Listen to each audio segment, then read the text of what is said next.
Dearest Guildmasters, dearest fly-bloated, rot-webbed Guildmasters, inedible even to your own mates. As you may have deduced, my fibers are saturated with vintage acids. I'm drunk, and this is my last message to you.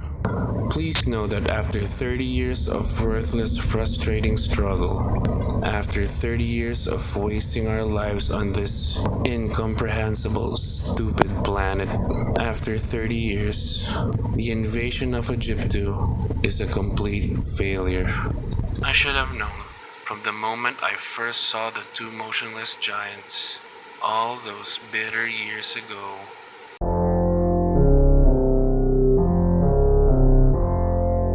It took 20 lunar ripenings before we realized that we were looking at an actual life form. Last snow cycle, the statue on the left had its eyes fully open. Now they're half closed. And another 10 before we began to understand them. I believe the giants operate in a different time frame, far slower than our own, where the blinking of an eye lasts 10 to 4 years. But I was more headstrong then, and unaware of the problem's magnitude. I don't care what speed they live at. They have been invaded by the Spider Guild, and they shall learn to fear us. The difficulty was in making the giants aware that they had been conquered. We can't communicate. For them, we're moving too fast to see. We'd have to stand still for decades before they'd notice us. But I did not give in. How fierce I was in my youth. How resolute. Then they shall feel our mighty presence. Pain is the only universal language. Give me that gem burner. For hours, I trained the gem burner upon the giant's toe.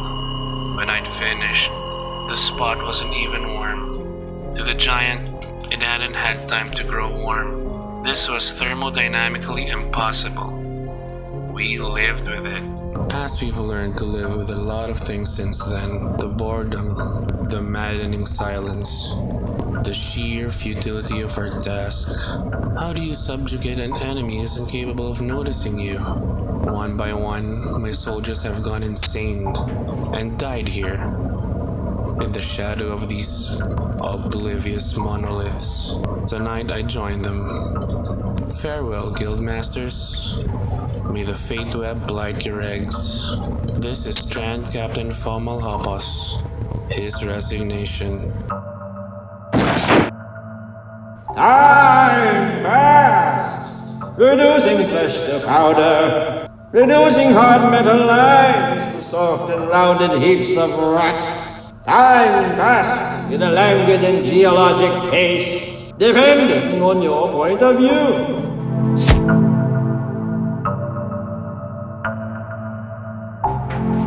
Lilith, did you see that?